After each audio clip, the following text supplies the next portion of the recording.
Hi guys, for today's video, i-share ko naman sa inyo kung paano kayo makapagpa-cancel ng inyong passport appointment online. Ngayon, bago yan, kung kayo ay bago sa aking vlog, please consider to subscribe para updated kayo lagi sa mga videos ko. So, ngayon, open nyo lang yung Google search ng cellphone niyo. Dito sa may search, i-search nyo lang yung DFA appointment online. Then, scroll nyo pababa.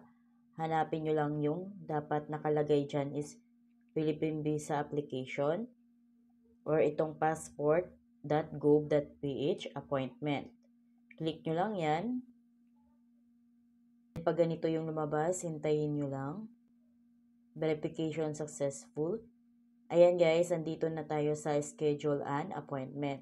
So, dito kayo nun nung nagpa-appointment kayo online. So, dito, makikita nyo na agad sa pinakababa yung view appointment. Ayan. Click nyo lang yan. Dito, para ma-view, ma-cancel, or ma-download nyo yung field application form niyo, ilagay nyo lang yung appointment code at saka yung email address na nilagay ninyo nung nagpa-appointment kayo dito. So, ngayon, paano natin makuha yung appointment code? So, kung kayo ay nakapagbayad na sa inyong pagpa-appointment dito, so may email na si DFA sa inyo ng appointment code. Ngayon, open natin yung email natin. Ayan guys, ito na yung appointment code. Open natin. So, dito guys, makikita nyo na agad yung appointment code. So, ito yung kailanganin natin. So, makakatanggap lamang kayo ng email na ganito kung nabayaran nyo na yung passport appointment ninyo. Pero kung hindi pa ninyo ito nabayaran, so hindi kayo makatanggap ng email na ganito galing kay DFA. So, magkaroon lamang kayo ng appointment code number kung kayo ay nakapagbayad na ng inyong appointment. So, ngayon, paano naman makancel yung nabook ninyo or napa-appointment nyo na online kung ito ay hindi pa nabayaran? So, guys, yung hindi nyo pa nabayaran na pagpa-appointment ninyo is automatic yon ma-cancelled pag once na hindi nyo ito nabayaran after 24 hours. So, kung gusto nyo itong ma-cancel, so hintayin nyo yung 24 hours. Then, after 24 hours, pwede na ulit kayong makapag-book or makapagpa-appointment online. Ngayon, long press natin yung appointment code para makopy natin. Long press nyo lang, then click copy. Again, long press nyo, then click copy. Nakopy na natin yan. Ngayon, balik tayo doon sa DFA website.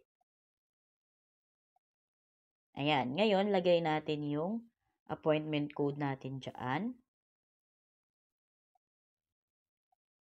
Next is your email address. So, kung anong yung email address na nilagay ninyo nung nagpa-appointment kayo, yan yung ilagay nyo dito. Next naman is, dito sa box, click nyo lang yan. Then, pag may check na, click nyo na itong view details. Then, ayan guys, for more information, important reminders. So, basahin nyo na lang yan. Dito naman sa baba, makikita nyo na yung appointment details ninyo.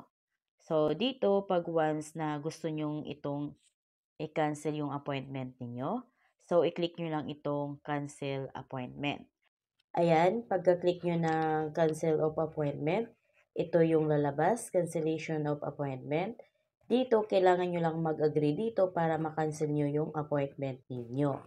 So, click nyo lang yung may box. Then, pag may check na, okay na yan. Ngayon, click nyo na naman tong nasa baba, yung cancel appointment. Take note na nasa policy ni DFA na kahit kayo ay mag-cancel ng inyong appointment dito, so hindi nila ibabalik yung pinambayad ninyo ng DFA passport. Kung kaya guys, pag once na magpa-appointment kayo online at nabayaran nyo na ito, hindi nyo na ito makuha dahil kahit kayo ay nag-cancel, ito ay forfeited na kay DFA. Ayan, pagka-click natin ng cancel appointment, ang nakalagay dito is appointment with appointment code was successfully canceled. Cancel na yung pagpa-appointment natin, successful na.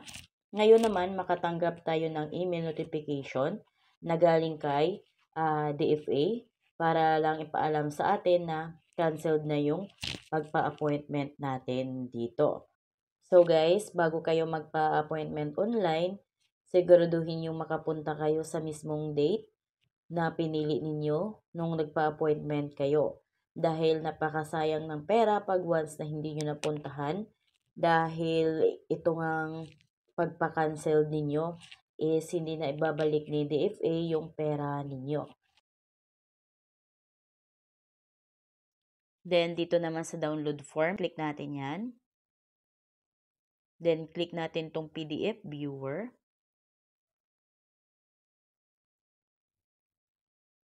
Ayan guys, ito din yung in-email ni DFA sa atin.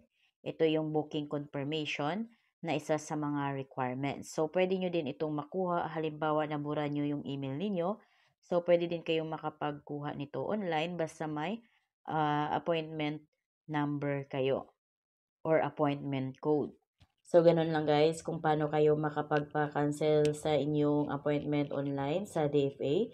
So, kung kayo ay bago sa aking vlog, please consider to subscribe para updated kayo lagi sa mga updated at mga informative na mga videos ko. Thank you for watching.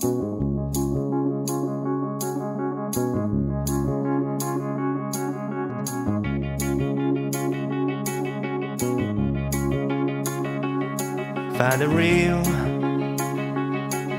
the real me. So let's go. Seize the feeling. 'Cause you know